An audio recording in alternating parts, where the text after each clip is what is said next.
Welcome back, everyone. Our next presentation is New BC Ground Disturbance 201 Standard. How does it apply to you? Our presenter is Ronald Enns. He started in the water and wastewater industry in 2002 with the City of Vancouver, working in many positions from labor right up to superintendent. He left in 2015 to work with Kwantlen Polytechnic University as a manager of business development with a focus of bringing quality education for operators. He joined the BCCGA in 2017, the ASTT-BC Underground Utility Locator Board in 2018, and the Member Resource Committee for BC One Call in 2019. So I'd like to welcome Ronald Enns.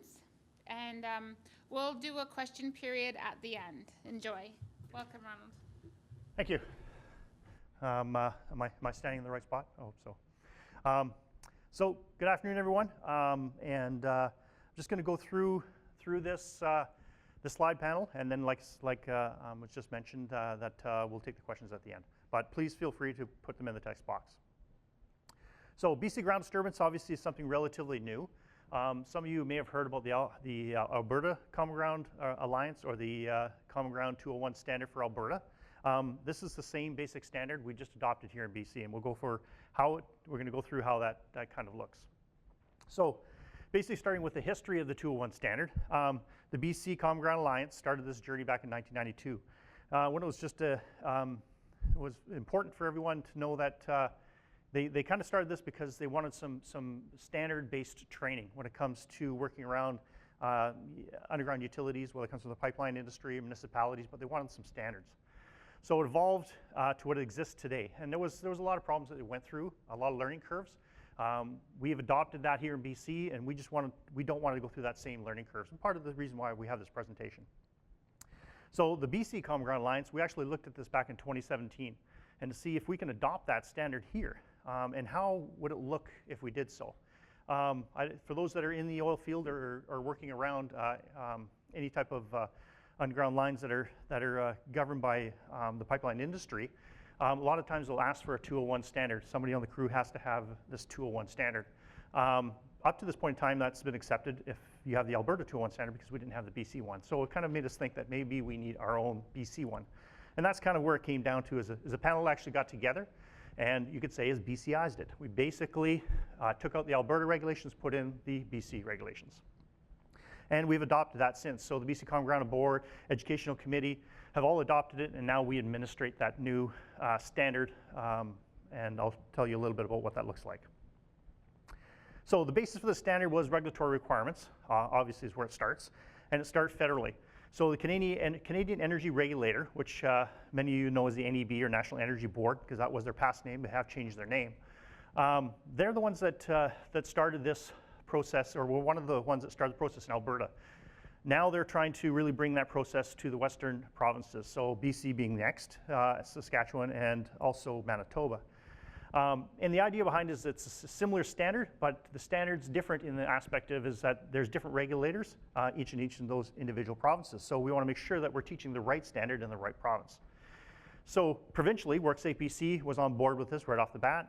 Oil and Gas Commission, which is the BC Oil and Gas Commission, was on board, of course, because they wanted to make sure that they're known.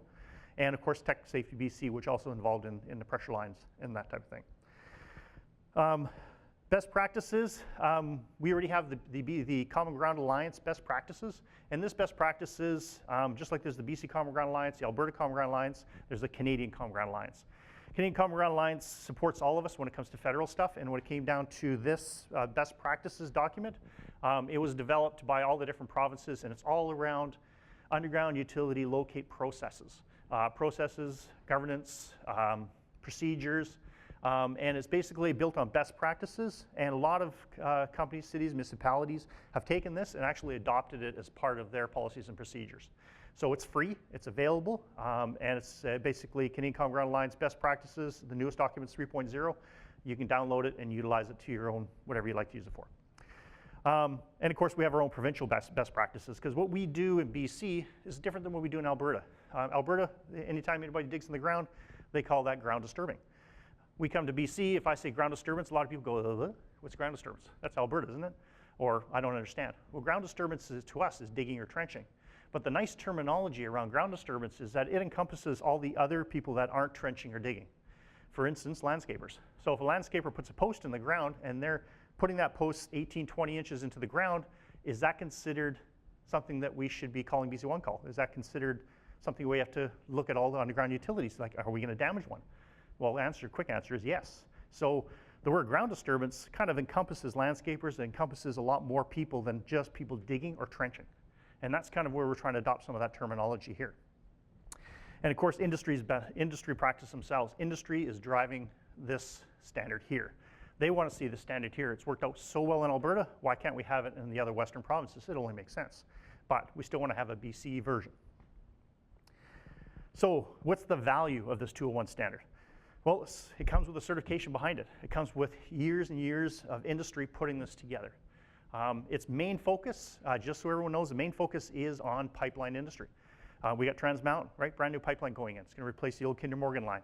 We got LNG up north, more pipelines going into the ground. We have Metro Vancouver just replaced a whole bunch of high pressure water lines throughout the Lower Mainland, and they're still upgrading some more.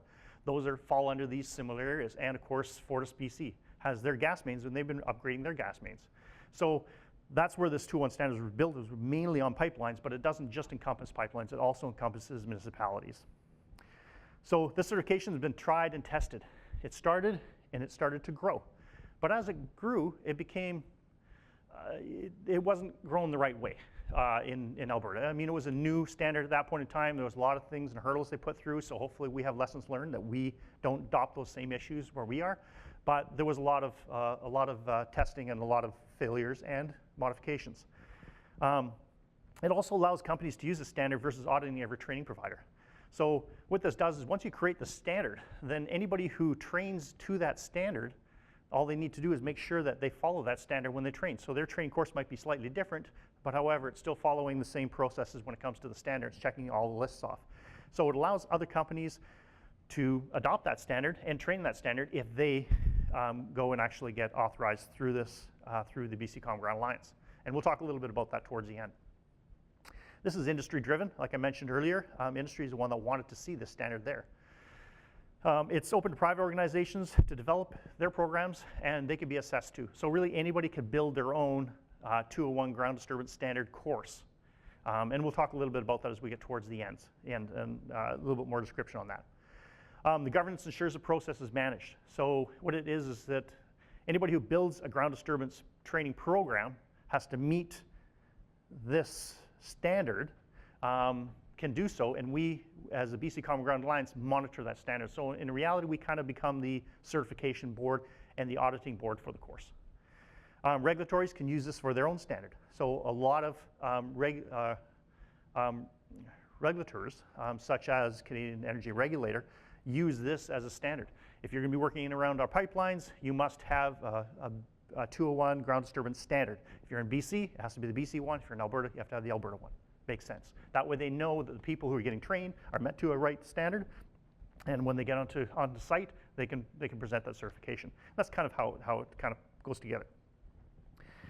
Can be referenced by companies and their practices and procedures. So a lot of companies, like I said, will suggest, like for example, Trans Mountain put in an RFP for BC bids.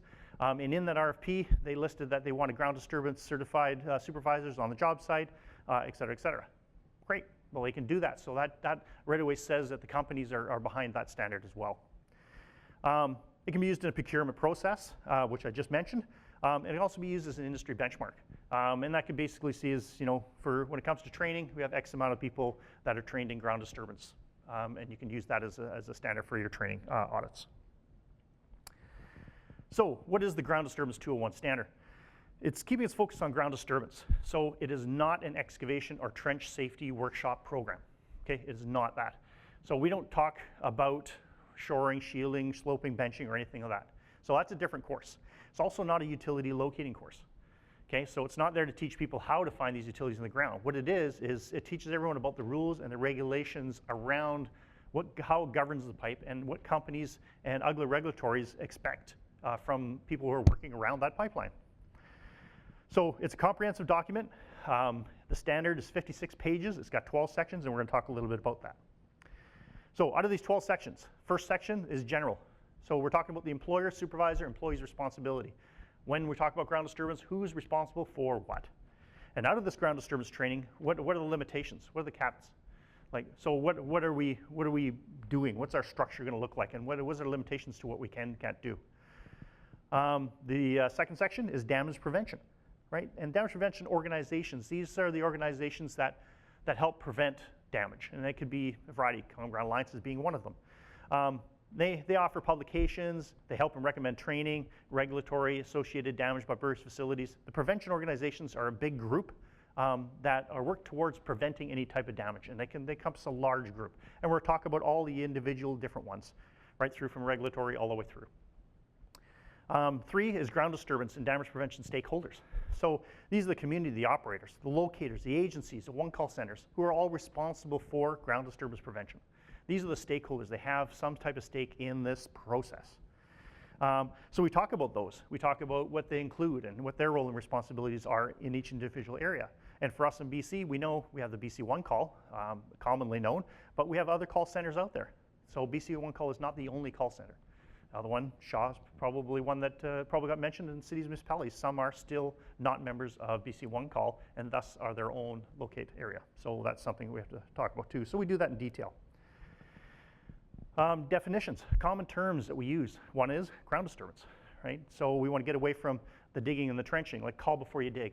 I mean, it's a great way to get people and remind them that they need to phone if they're going to do any type of digging. But a lot of people are trying to get towards, well, maybe it should be ground disturbance or call before you do any ground disturbance, although it doesn't seem to rhyme as well. But however, we still have to think about, there's more. If we say dig, that doesn't always necessarily encompass all the people who do damage to the ground, who could potentially damage utilities. And that's what we want to encompass. So those are the definitions that we go through in that one of those sections. Number 5 is the ground disturbance management. These are code of practices. These are hazard assessments. They're emergency response plans, approvals, incident management system. So we start going through what that management process would look like, right from start to end. And code of practices really are just your policies and procedures on how do we do step by step, how do we do something. If we're going to go and do a dig out there in the street or our municipality, you know, what's our first objective? We got our design, we know what we're supposed to do, who do we phone, who do we contact, where do we locate those utilities, who's responsible for it. You know, this is all part of that process. Section 6 is the search, and this is generally general requirements in conducting a search. Like, so what is the search going to look like? If we're going to do work, you know, say on downtown Vancouver, it's going to look much different than if we're going to do work out in the middle of Richmond in one of the farm fields. There's a lot of different things we're going to think about. Here we got tons of utilities, cross, old, new. Out in the farm we might only have one, if we're lucky, irrigation, who knows.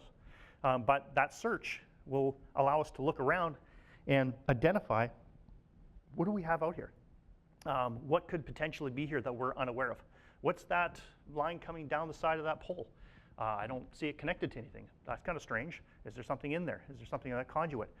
Is there something we need to address that BC One Call doesn't know about, or maybe it's a utility that has not been properly documented? So that's part of the search process. Also, the One Call Centers, bird facility operators, records, and land title information.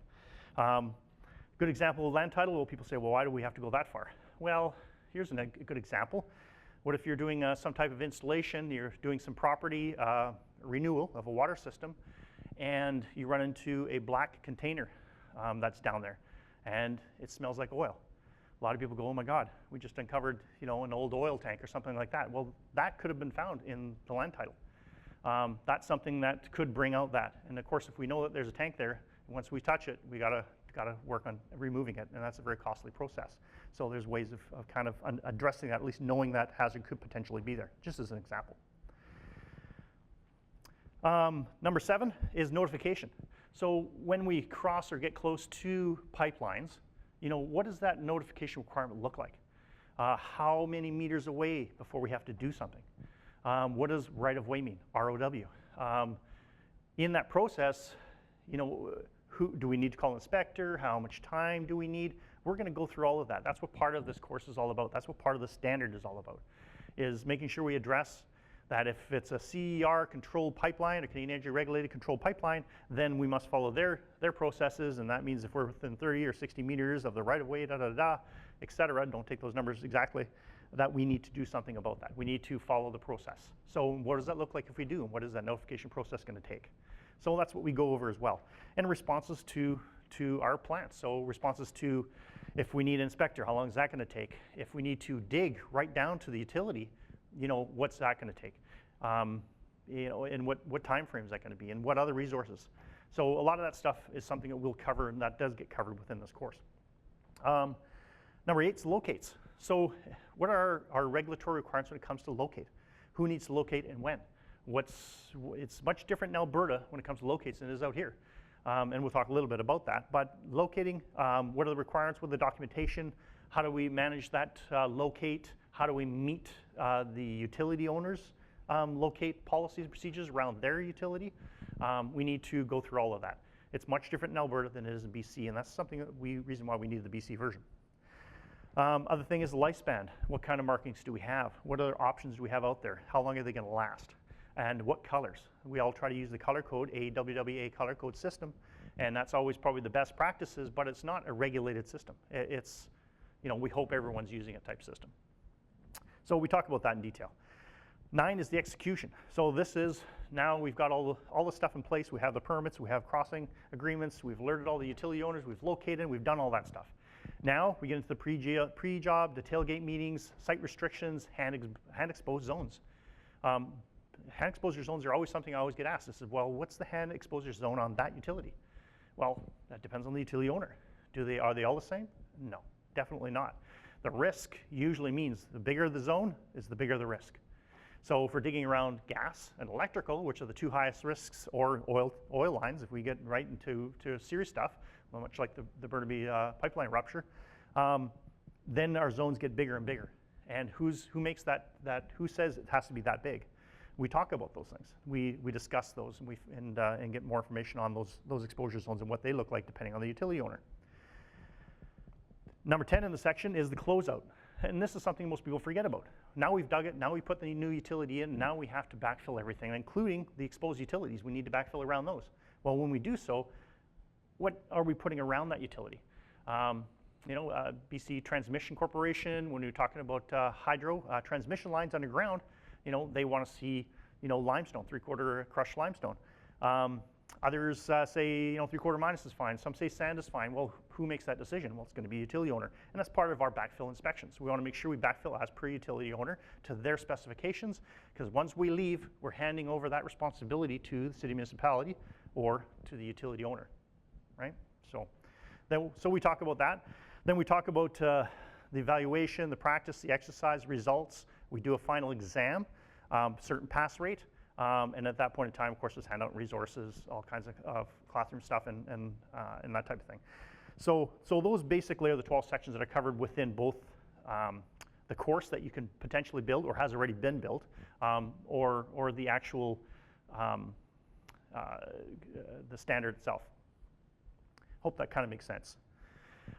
So what's available? Well, right now, if you go to the BC Common Ground Alliance, it has all the information you'll see listed here. It has an overview of the standard. Not the complete standard, but it gives you a good idea what the standard looks like to make a decision whether your company wants to build a course to meet that standard or want to go to another provider who already has gone through that process and has already been assessed and is authorized to go ahead.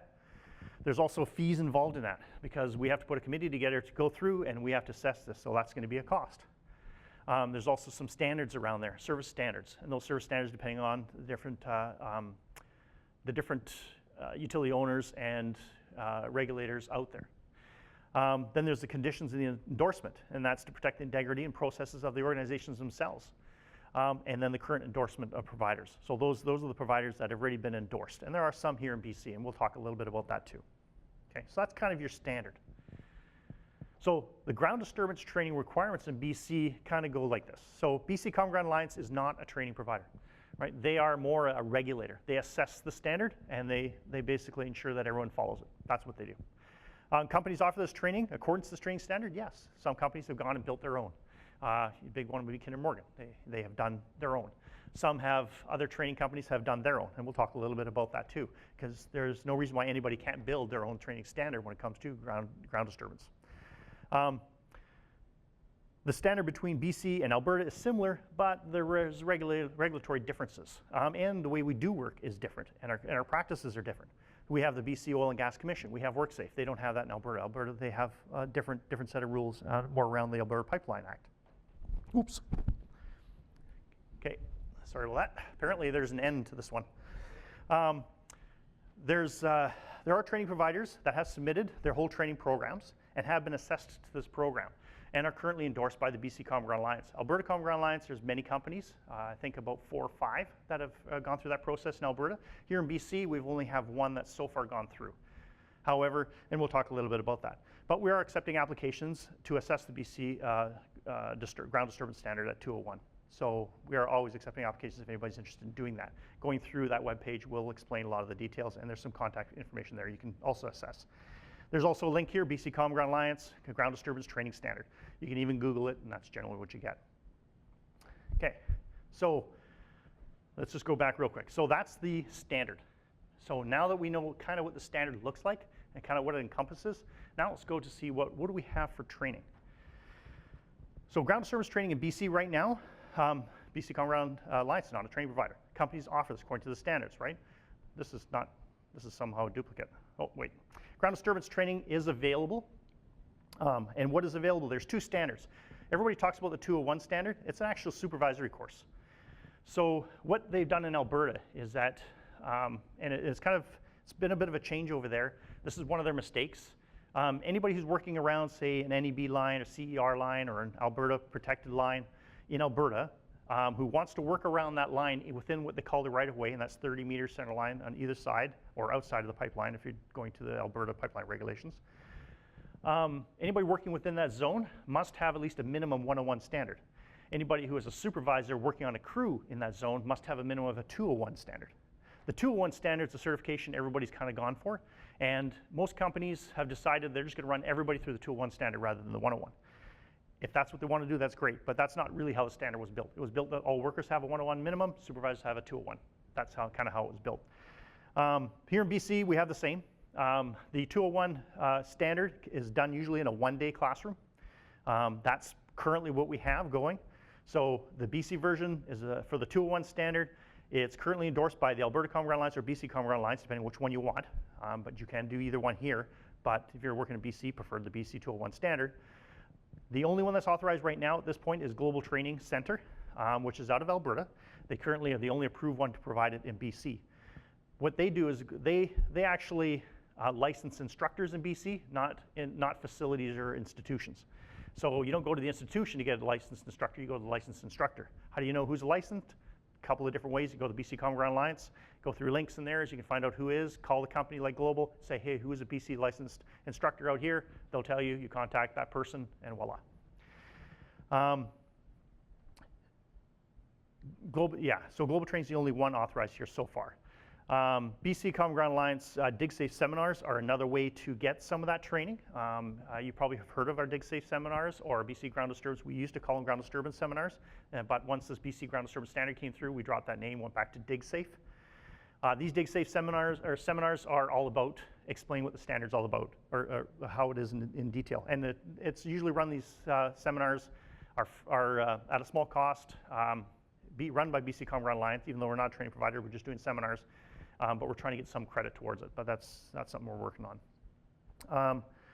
As for online, so currently in the classroom version, there's only one. Global Training is the only one that's being offered at this point. There are 3 or 4 licensed instructors in province of BC that are currently teaching that. And I'll talk a little bit about that. The online version, there's an Alberta 201 standard online, but BC is still new, and we just are now developing that program. So Global is actually the one that's, because they're the only ones in BC authorized, they're the ones with partnership with Dynatech are developing an online BC 201 standard. It's so close to being launched. We're talking about a week or 2 away. But it should be up this fall of 2020, and it'll be available online if that's a chosen avenue. So that should give you your classroom version locally and your online version if you wish as well. And that's kind of what's being offered right now. Before I get into questions, more information, you can contact me. I am a licensed Alberta and BC ground disturbance instructor. I go through global training. I'm licensed through them. I am from Kwantlen Polytechnic University, so I offer it through them. My contact information is there. I got several different emails and a phone number, so if you ever are curious or want to know more information, you can always give me a call.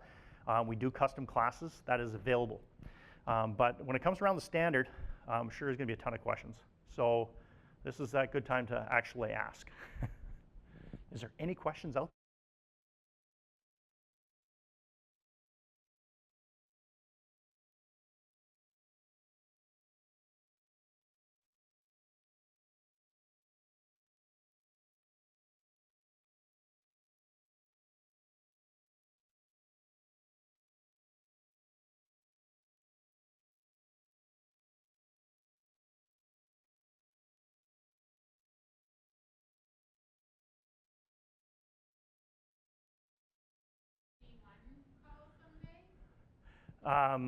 Take over for the BC1 call.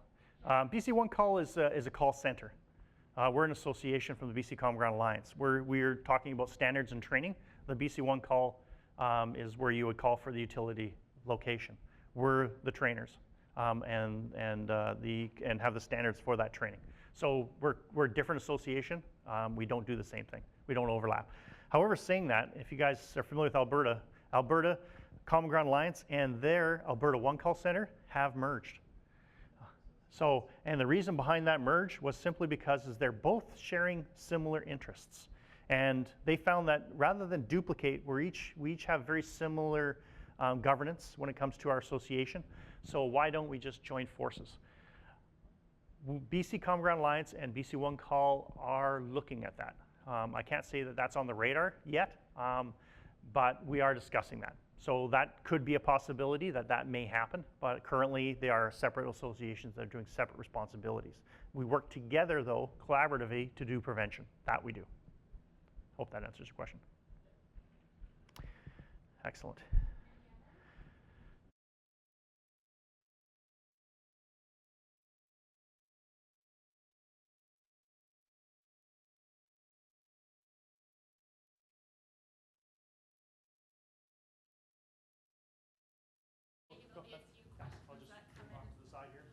Not fall off. Yeah, if you have any questions, please send them in. I'm just gonna say a few filler housekeeping items, but that was an excellent presentation, Ronald. Thank you. Yep, thank you. I learned a lot from that. So just a reminder to everyone about the survey at the end of the day to complete for a prize and to continue keeping track of your top 3 presentations to record in the survey. And that's it, but I think there's another question.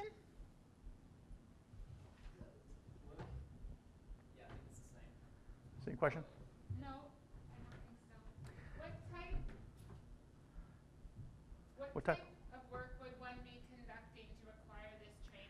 Okay, great question, Carol. Excellent. If you're working near any type of Canadian energy regulated pipeline, that would be Kinder Morgan, Pembina line, any type of pipeline that's governed by them, any type of high pressure Fortis gas line, any type of LNG line, anything that contains any type of combustible petroleum liquids, that's in the province of BC, falls under either the Canadian Energy Regulator or the BC Oil and Gas Commission, or both. Then you need this training. So, for instance, we got a pipeline running from pretty much from Burnaby Mountain all the way through up to northern BC. If you're working near that pipeline through any of the cities and municipalities, districts, whatever that may be, that pipeline goes through, and you need to work within 30 meters of that pipeline. Now, that's just working within 30 meters. That doesn't mean working over top or anything like that.